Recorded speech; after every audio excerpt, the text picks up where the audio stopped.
Hi കൂട്ടുകാരെ. അപ്പം ഞാനിന്ന് ഒരു ബീഫ് മസാലയാണ് ഉണ്ടാക്കാൻ പോകുന്നത്.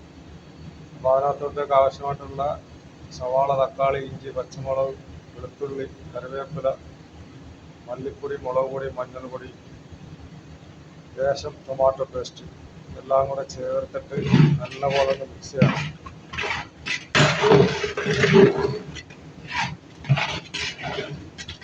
ഗരം മസാല ചേർന്നിട്ടില്ല. നല്ലപോലെ ഒന്ന് ആ ചുവയൊന്ന് മാറുന്നിടം വരെ നല്ലതുപോലെ ഒന്ന് മിക്സ് ചെയ്യും.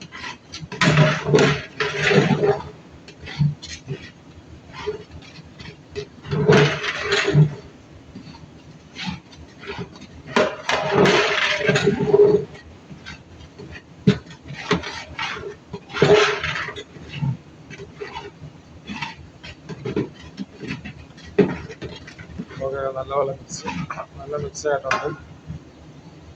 അപ്പോൾ നമ്മൾ ബോയിൽ ചെയ്ത് വെച്ചേക്കുന്ന ബീഫ് അതിലിട്ട് അടുത്തായിട്ട് നമുക്ക് വേണ്ടത് ഗരം മസാല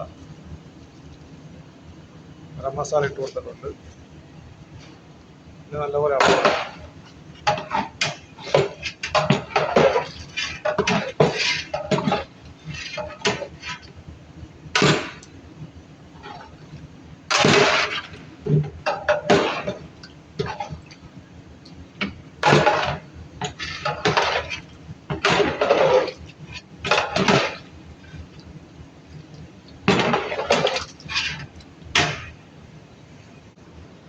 നമ്മുടെ ബീഫ് മസാല റെഡി ആയിട്ടുണ്ട്.